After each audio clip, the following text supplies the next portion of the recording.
안녕하세요. 국제투자연구소의 김종희 소장입니다.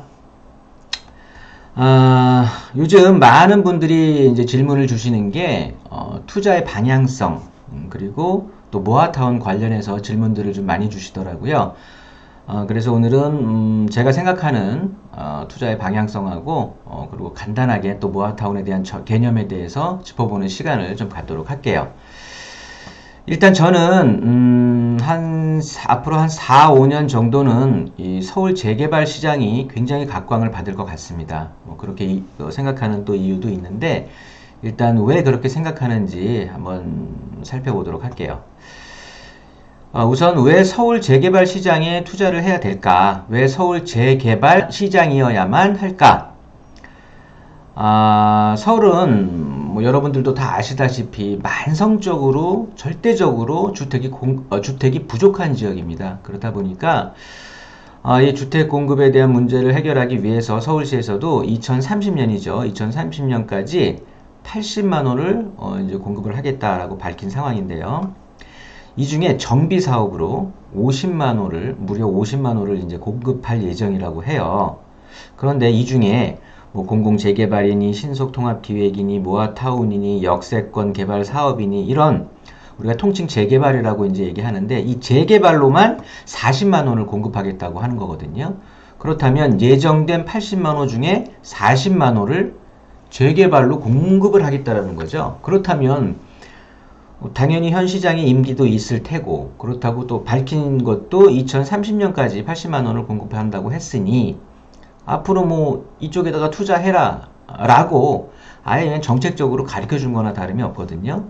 이렇게 편하게 한번 생각을 해보시면 좋을 것 같은데 자 그런데 이 재개발을 할 수 있는 면적 자체가 서울시 전체 주거지 면적에서 42%뿐이 안 돼요. 이 재개발을 할 수 있는 대상지 자체가. 그런데 이 42% 중에 87%가 재개발이 불가하다라는 거죠. 되게 문제죠. 80만 호 중에 40만 호 정도를 재개발로 공급을 하겠다고 했는데 막상 뚜껑 열고 보니까 재개발을 할 수 있는 저층 주거지 자체가 42%뿐이 안 되는데 그 중에 87%가 재개발이 불가하다. 물론 현재의 조건으로서요. 그러다 보니까 이런 것들을 좀 지금은 어떻게 보면 재개발 뭐 기준이라든가 이런 것들을 좀 완화시키자. 뭐 권리 산정 기준이라든가 대표적인 게 이제 노후도가 될 텐데요. 이 노후도를 30년 기준 67% 이렇게 좀 박아놓고 나니까 굉장히 좀 더디게 되고 진행이 좀 더뎠었는데 이런 것들을 모아타운이라는 거는 주택의 연식은 20년 그러면서 노후도는 10%가 줄어들었죠. 57%. 그리고 전체적인, 이거는 이제 모아주택 개별적인 노후도를 말씀드린 거고요. 이렇게 모아주택별로 모이는 모아타운에 대한 전체 노후도는 50%뿐이 안 됩니다. 그러니까 획기적으로 노후도가 낮아진 거예요. 그러다 보니까 지난 1년이죠. 작년 3월부터 올 3월까지가 되겠네요.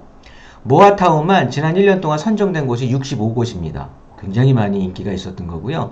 앞으로 이제 100곳으로 더 확대할 예정이라고 하면서 25년 6월까지는 지금까지는 어떤 특정 기간을 정해놓고 그렇게 해서 이제 신청을 받으면서 선정을 했었는데요. 이제는 주민들이 뜻이 맞으면 그냥 수시로 접수하겠다고 그렇게 바뀐 지금 상황이고요. 전체적으로는 지난해에만 이 재개발 사업으로 100곳이 지정이 됐던 겁니다. 그런데 앞으로 400여 곳을 추가로 지정한다고 하니까 이제 서울 재개발 시장은 그야말로 불장이 될 거다라고 생각이 좀 들고요. 그런데 이렇게 이제 우후죽순처럼 여기저기 많은 곳이 이제 생겨날 건데 이 중에 어디를 좀 선택을 하면 좀 더 나은 투자가 될까 이런 것들을 좀 고민이 되겠죠. 그래서 이제 간단하게 그러면 김종희가 생각하고 있는 지역은 좀 어느 쪽에 되겠느냐라고 좀 볼 건데요.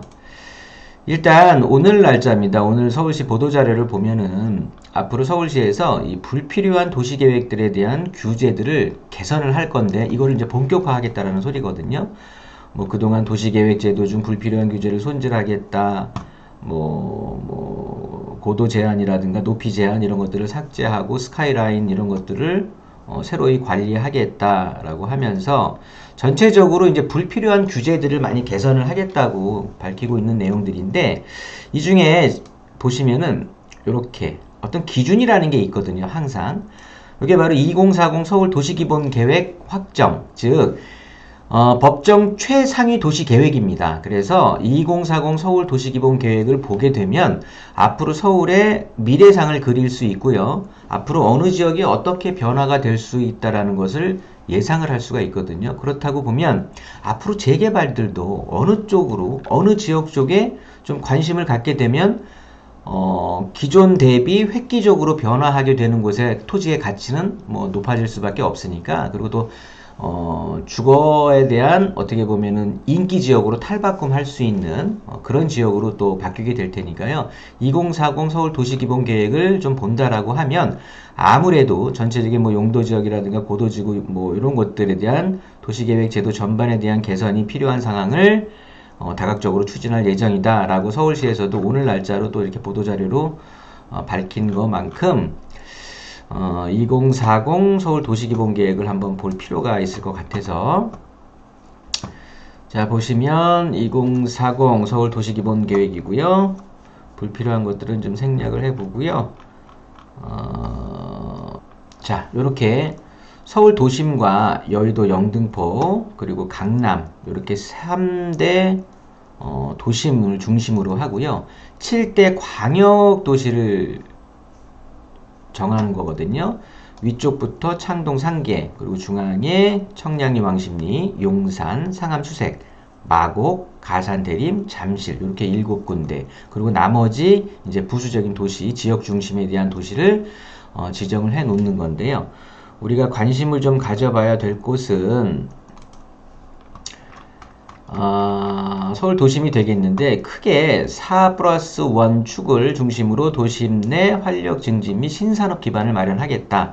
즉 남북 방향으로 4개의 산업 발전축이죠. 뭐 시청부터 명동, 뭐 종묘, 퇴계로 장춘당 공원 쪽을 쭉 남북으로 이어지면서요. 오른쪽으로는 동대문까지 해서 이 4+1에 대한 도심 축을 좀 마련을 할 계획이고요. 또 다른 중심으로는 여의도 영등포 간 상호 보완적인 도심을 좀 정리를 하면서 국제적 수준의 매력적인 도심 환경을 조성하겠다. 그러면서 강남은 국제 업무 중심의 기반시설 입체화로 업무 기능을 좀 확고히 확산하면서 통합시키겠다. 그래서 일자리와 업무 기능이 집적된 강남 도심의 지속적인 유지 관리를 하겠다라고 지금 얘기를 하는 건데, 다음 장에 보시면 7광역 중심 특성과 육성 방향에 대해 말했는데요. 자, 우리가 흔히 아는 3대 도심의 중에는 재개발할 곳이 어디 있을까요? 뭐 여의도는 아파트로 다 이루어져 있는 거고, 강남의 재개발 쉽지 않습니다. 굉장히 노후도 자체가 그렇게 높지는 않고요. 그러면서 이제 부분 재건축도 그렇게 쉽게 잘 진행이 되지 않기 때문에 저는 3대 도심에 대한 관심보다는, 그리고 또 투자를 한다라고 해도 기본 투자 금액 자체가 굉장히 좀 많이 들어가는 그런 상황이기 때문에 우리 시청하시는 분들께서는 좀 더 캐주얼하게 접근을 하면서 좀 더 높은 수익을 기대하려고 하면 저는 적어도 7광역 중심 쪽에 한번 관심을 갖는 게 좋겠다라고 판단을 하는 건데요. 뭐 듣기만 해도 좋죠. 용산이라든가 뭐 여러 군데, 뭐 상암, 뭐 마곡 이런 곳들이 있는데, 제가 관심을 갖는 지역은요, 청량리 왕십리 지역입니다. 이쪽이 서울이 크게 동서남북권으로 나뉘어져 있는데 그 중에 이제 동북권이 되겠는데, 어떻게 보면은 서남권과 동북권이 뭐 가장 좀 발달이 안 돼 있다, 상대적인 발달이 좀 안 돼 있다라고 판단이 되는데요. 그 중에서 서남권은 그래도 뭐 여의도가 됐든 영등포, 그러면서 가산 디지털 단지, 구로 디지털 단지 이런 것들이 탄탄한 일자리를 좀 형성을 하고 있는 반면에, 동북권에는 이렇게 여기다라는 일자리를 제가 제시를 해드릴 수가 없거든요. 그런 만큼 굉장히 좀 일자리로 적으로는 낙후되어 있다라고 보시는 게 좋은데, 이래서 지역 균형 발전을 위해서 청량리의 업무 기능, 왕십리에는 상업 업무, 문화 기능을 때려 넣겠다라는 소리입니다. 그만큼 앞으로의 좀 발전이 좀 기대가 되는 건데요. 어떻게 그러면 바뀔 건가에 대해서 한번 보시게 되면 좀 확대를 해보고요. 자, 크게 보시면은요, 이 서울 중심으로 봤을 때, 자, 상암부터 마곡으로 이어지는 이 라인, 여기에 우리는 지금 재개발에 포커스를 맞추는 겁니다. 재개발 시장 한번 상상을 해보시고요. 광화문부터 서울역, 용산, 여의도, 구로, 가산 디지털.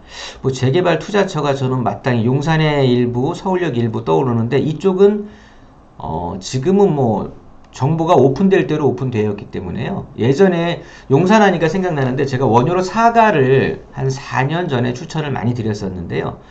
그때 투자비가 한 6천, 7천 정도 들어갔던 거예요. 그런데 지금은 모아타운 선정되고 나서 보니까 4억?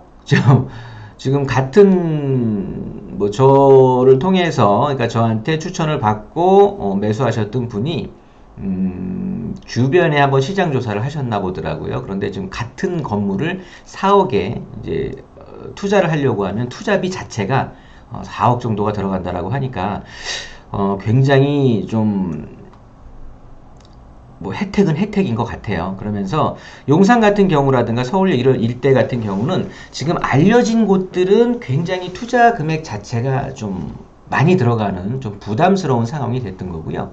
또 아래쪽에 보시면 양재, 뭐 삼성 이쪽에 이제 서초 일대인데 그러면서 여기 수성, 운정 이런 곳들의 재개발 시장 저는 좀 떠오르지는 않습니다. 그런 것들을 보면 자 보시면 것처럼 이쪽에 동부권에 있는 거 저기 위에 창동부터 광운대, 홍릉, 청량리, 왕십리, 성수 이쪽으로 축이 이어지는데 이렇게 서울 도시기본계획에 보면은요 크게 4개의 혁신축을 기준으로 해서 앞으로 도시를 만들어 가겠다는 소리거든요. 그런데 우리는 지금 계속해서 주제를 잃지 마시길 바라요. 재개발 투자를 생각하는 거거든요. 그런데 뭐 어느 하나 나머지 3개 축에서는 저는 이제 뭐 좀 접근이 용이한 그런 투자처는 떠오르질 않는데 이쪽 동부권의 쪽에서 이 라인 자체가 청년 첨단 혁신 축에 대해서 바이오, 의료, ICT 산업 이런 쪽으로 해서 이 뭐 전체적인 하나의 축이 형성이 되는데 이 중에서 이 홍릉 바이오부터 이 위쪽에 광릉 창동 이런 쪽도 괜찮겠지만은요 안쪽으로 한강변 좀 더 중심지로 들어오셔야 되거든요. 그래서 적어도 청량리부터 왕십리 사이로 이 성수건대 쪽에는 지금 뭐 성수 전략정비구역이 떠오르는데 뭐 투자 뭐 인력 가지고는 뭐 원감성심 넘볼 수도 없고요. 이 왕십리 쪽도 지금 뭐 왕십리 일대라든가 이런 쪽 한번 자세히 한번 볼까요? 이쪽 지역을 보시면은 이쪽에 청량리역 일대 지금 이렇게 빨갛게 표시되는 것 자체가 지금 어마무지하게 지금 개발이 되고 있는 이런 상황인 건데 이런 쪽들을 보시게 되면 좀 확대를 해 보겠습니다.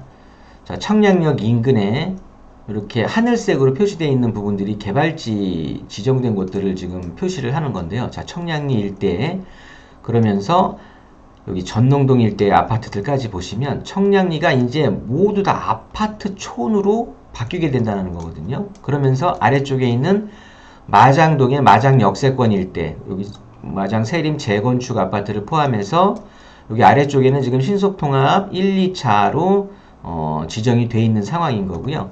아래쪽에 보시면 사근동의 모아타운 2차 지역으로 지정이 되면서 여기는 올 연말쯤에 이제 뭐 관리 처분 좀 예상이 되고 있는 그런 지역이 되겠고요. 아래쪽으로 보시면 왕십리 일대 왕십리는 뭐 여기 왕십리역 주변으로 해서 보시면 이쪽에 9구역 8구역 여기 역세권 개발지역 그리고 여기에 4구역 여기 7구역 이렇게 되면서 앞으로 왕십역 일대도 굉장히 이제 뭐 아파트촌 고급 주거 타운으로 뭐 조성이 될 텐데요. 지금 왕십리 쪽에 들어가는 건 그렇게 만만한 투자처가 있지는 않아 보이고요. 굉장히 좀 투자 금액들이 이제 뭐 서울에 뭐 1, 2억 가지고는 투자를 할 수 있는 지역들이 굉장히 한정돼 있다 보니까 조금 마땅한 추천 지역이 떠오르지는 않습니다. 지금 가격들이 상당히 올라가고 있는 상황이고요. 저는 좀 더 적은 돈으로 극대의 수익 효과를 좀 누릴 수 있는 마치 제가 기존에 제시해서 드렸던 뭐 자양 사동에 있는 신속통합지역이라든가 원효로 사가에 있는 모아타운 지역 이런 지역들처럼 한 3, 4년 정도 텀을 두고 굉장히 소액 뭐 1억대의 소액을 묻어놓고 뭐 그 예전에는 뭐 1000단위였다고 한다면 몇천 단위였다고 한다면 지금은 적어도 한 2억 정도 1억에서 2억 사이 적어도 1억대는 필요할 텐데요. 그러면서 예상을 조금 해볼 수 있는 곳들이 앞으로 바뀌게 될 곳들 아까 하나의 축이었었는데 청량리부터 이렇게 왕십리로 이어지는 상황에서 여기 마장역 일대를 제외한다라고 하면 쭉 이어지는 상황에서 공토로 좀 보이는 데가 눈에 띄실 거예요.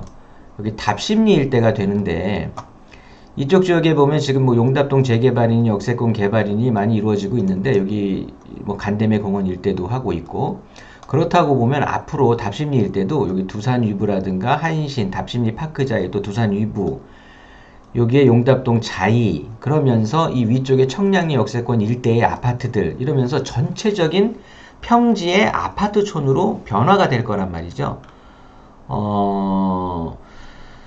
우리가 이 시기를 놓치게 된다라고 하면 말씀드렸죠. 1억 가지고 투자를 했던 곳들이 불과 뭐 구역 지정만 된다라고 하면 대상지로 선정만 된다라고 하면 뭐 입지가 좋은 곳들은 3, 4억으로 투자금 자체가 뛰어버리는 상황이기 때문에 시간에 대한 투자를 하시는 게 좋은데 전체적으로 앞으로도 계속 지정이 될 거란 말이에요, 서울에. 그런데 어느 쪽에 대한 방향성을 잡을까? 일단 재개발이라는 건 우리가 꼭 필요한 투자처다라고 인지를 했지만 도대체 어디에다가 투자를 해야 될지 모르겠다라고 판단을 하시는 분들을 위해서 오늘 시간을 제가 기획을 한 건데 일단은 전과 후가 확실히 좀 바뀔 수 있는 곳 그러면서 개발이 활발하게 일어나는 곳들을 조금 노리시는 게 좋다라는 관점에서 이 청량리 일대, 왕십리 일대 그 중간을 연결하고 있는 답십리역 일대 이쪽의 노후도가요 보통 80%대에 형성되어 있습니다. 굉장히 노후도가 높고요. 그렇다고 보면 이렇게 핵심적인 입지를 가지고 있는 위치에 노후도 조건이 맞춰지면서 주변에 개발이 활발하게 일어난다. 이렇다고 하면 우리가 뭐 이래저래 이 시기를 놓치는 이런 실기하는 아쉬운 기회를 야기하지는 말자. 이렇게 생각이 드는 거고요.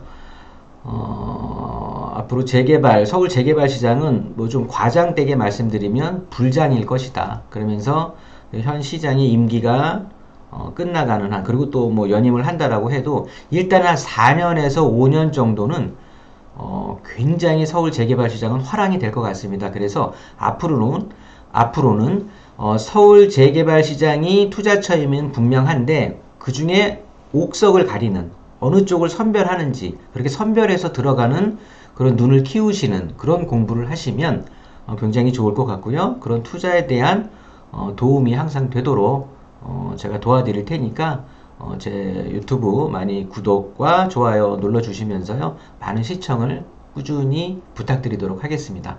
감사합니다.